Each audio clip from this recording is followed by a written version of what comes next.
wabarakatuh. Perkenalkan, nama saya Rasti, NPM saya 182201055. Kelas B, Prodi saya Rekayasa Sistem Komputer, Fakultas Teknik dari Universitas Muhammadiyah Buton. Di sini saya akan menjelaskan materi UAS Bahasa Indonesia. Sejarah, kedudukan, fungsi, serta ragam bahasa Indonesia. Sejarah perkembangan bahasa Indonesia. Para ahli sependapat bahwa cikal bakal bahasa Indonesia adalah bahasa Melayu kuno yang dalam perkembangannya kemudian melahirkan sejumlah dialek regional dan dialek sosial yang tersebar luas di wilayah Asia Tenggara. Kedudukan bahasa Indonesia ada dua. Yang pertama, bahasa nasional. Bahasa Indonesia sebagai bahasa nasional berfungsi mempererat hubungan antar suku di Indonesia. Yang kedua, bahasa negara.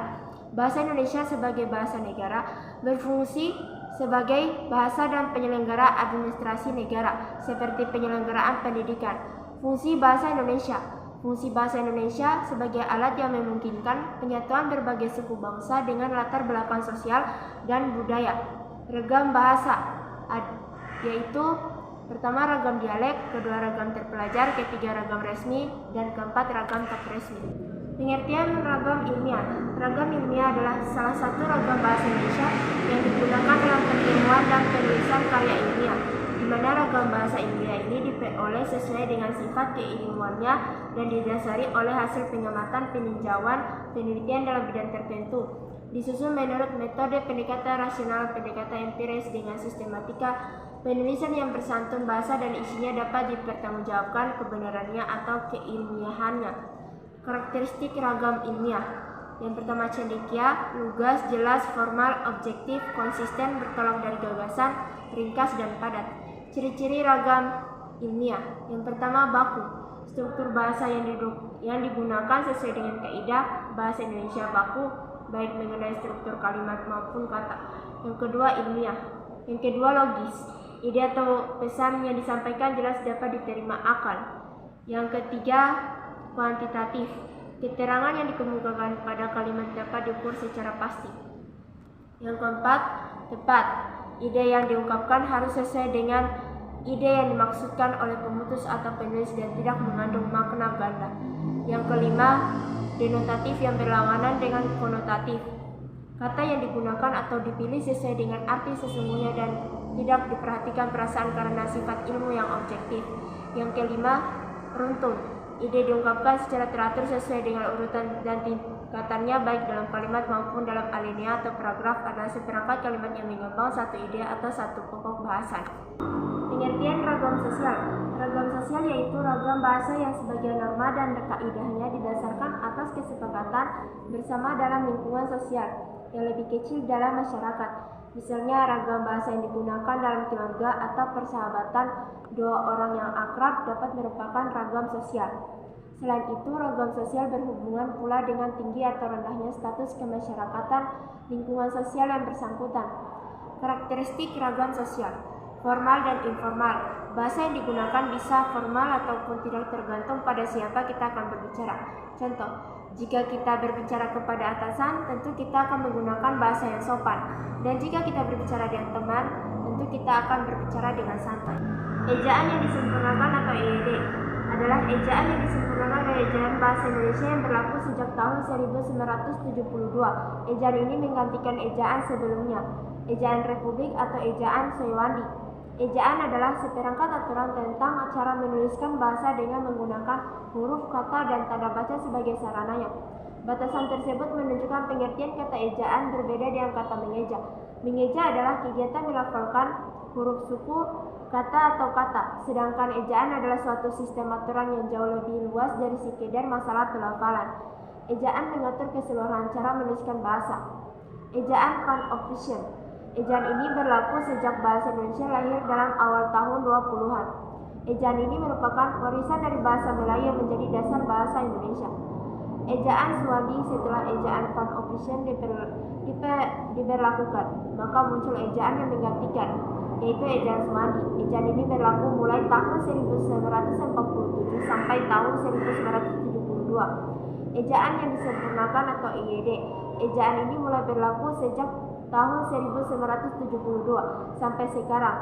Ejaan ini merupakan penyempurnaan yang pernah berlaku di Indonesia. Contoh ejaan option antara lain sebagai berikut. Huruf Y ditulis dengan J, misalnya sayang diganti sajang, yakin, jakin, saya saja. Huruf U ditulis dengan OY, misalnya umum, oem, sempurna, sempoerna. Huruf J ditulis dengan DJ, misalnya Jakarta, di Jakarta, raja, raja, jalan, di jalan. Huruf C ditulis dengan TJ, misalnya pacar, pajar, cara, tajara. Ruang lingkup ejaan yang disempurnakan atau EYD. Ruang lingkup EYD mencakup 5 aspek, yaitu pemakaian huruf, penulisan kata, penulisan unsur, dan pemakaian tanda baca. Pemakaian huruf, ejaan bahasa Indonesia yang disempurnakan atau EYD dikenal paling banyak menggunakan huruf abjad. Sampai saat ini jumlah huruf abjad yang digunakan sebanyak 26 buah. Huruf abjad vokal, huruf konsonan, huruf diftong, gabungan huruf konsonan, penulis huruf. Dua hal yang harus diperhatikan dalam penulisan huruf berdasarkan EYD, yaitu penulisan huruf besar, contohnya digunakan sebagai huruf pertama kata pada awal kalimat. Penulisan huruf miring, contohnya digunakan pada penulisan judul buku, nama majalah, dan nama surat kabar yang ada dalam sebuah kalimat. Penulisan kata, kata dasar adalah kata yang belum mengalami perubahan bentuk, yang ditulis dengan semakan, jauh, kerja, pergi, duduk, dan lain sebagainya kesatuan misalnya. Kata depan dari ditulis terpisah dengan kata yang mengikutinya, kecuali pada gabungan kata yang dianggap padu sebagai satu kata seperti kepada, daripada, misalnya jangan bermain di jalan. Penulisan huruf serapan. Dalam hal penulisan unsur serapan dalam bahasa Indonesia, sebagian ahli bahasa Indonesia menganggap belum stabil dan konsisten. Dikatakan demikian karena pemakai bahasa Indonesia sering begitu saja menyerap unsur asing tanpa memperhatikan aturan, situasi, dan kondisi yang ada. Pemakai bahasa Indonesia seenaknya menggunakan kata asing tanpa memproses sesuai dengan aturan yang telah diterapkan. Contoh kata serapan dari bahasa Inggris. Yang pertama akses, jalan masuk. Kedua aktor, pemeran cerita. Ketiga kampus, perguruan tinggi. Pengertian diksi dan kaidah makna. Pengertian diksi atau pilihan kata menurut Keraf 2016 adalah pilihan kata atau diksi mencakup pengertian kata-kata mana yang dipakai untuk menyampaikan suatu gagasan. Bagaimana membentuk pengelompokan kata-kata yang tepat atau menggunakan ungkapan yang tepat, dan gaya mana yang paling baik digunakan dalam suatu situasi. Pengertian kaidah makna. Kaidah makna adalah patokan atau ukuran yang digunakan sebagai pedoman dalam memakai suatu kata. Kaidah makna mengacu pada persyaratan ketetapan pilihan kata sebagai lambang objek. Pengertian atau konsep, fungsi dan ciri-ciri diksi. Fungsi diksi membuat orang yang membaca atau mendengar karya sastra menjadi lebih paham mengenai apa yang ingin disampaikan oleh pengarang. Membuat komunikasi lebih efektif, melambangkan gagasan yang diekspresikan secara verbal, menciptakan komunikasi yang baik dan benar, menciptakan pencapaian target komunikasi. Ciri-ciri diksi, tepat dalam pemilihan kata untuk mengungkapkan gagasan atau hal yang diamanatkan, dapat digunakan untuk membedakan secara tepat nuansa makna dan bentuk yang sesuai dengan gagasan dan situasi serta nilai rasa pembaca, menggunakan pembendaharaan kata yang dimiliki masyarakat dan dapat memberdayakan kekayaan tersebut menjadi jaring kata yang jelas. Jenis-jenis diksi berdasarkan makna-makna denotatif merupakan diksi dengan makna yang sebenarnya dari suatu kalimat maupun suatu kata. Makna konotatif merupakan diksi kata maupun kalimat yang memiliki arti bukan sebenarnya. Pembentukan dan perluasan kalimat. Dasar pembentuk kalimat, sebuah kalimat tunggal dibangun oleh satu pola kalimat, yaitu sekurang-kurangnya terdiri atas dua unsur, yaitu unsur subjek dan unsur predikat. Subjek merupakan unsur yang menjadi pokok pembicaraan, sedangkan predikat merupakan unsur yang memberikan penjelasan terhadap pokok pembicaraan. Bagian lain yang berfungsi memberikan penjelasan terhadap predikat kalimat adalah objek, pelengkap, dan keterangan. Pembentukan dan perluasan paragraf. Pengertian paragraf adalah seperangkat kalimat yang membicarakan suatu gagasan atau topik.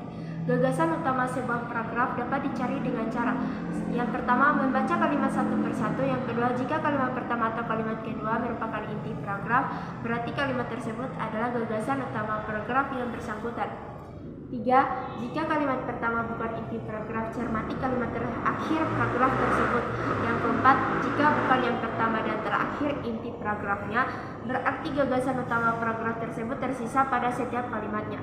Yang kelima, jika bukan pertama dengan terakhir inti paragrafnya, berarti gagasan utama paragraf tersebut tersisa pada setiap kalimatnya. Yang keenam, jika kalimat intinya di awal dan di akhir paragraf, berarti kalimat utama paragraf tersebut berada di awal dan di akhir paragraf. Syarat paragraf. Yang pertama, kesatuan makna atau koherensi. Yang kedua, kesatuan bentuk atau kohesi. Yang ketiga, hanya memiliki satu pikiran utama. Jenis paragraf berdasarkan sifat dan tujuannya. Yang pertama, paragraf pembuka. Yang kedua, paragraf penyambang. Yang ketiga, paragraf penutup. Sekian dan terima kasih. Mungkin itu saja penjelasan materi tentang UAS Bahasa Indonesia. Saya akhiri dengan ucapan Billahi taufiq wal hidayah. Wassalamualaikum warahmatullahi wabarakatuh.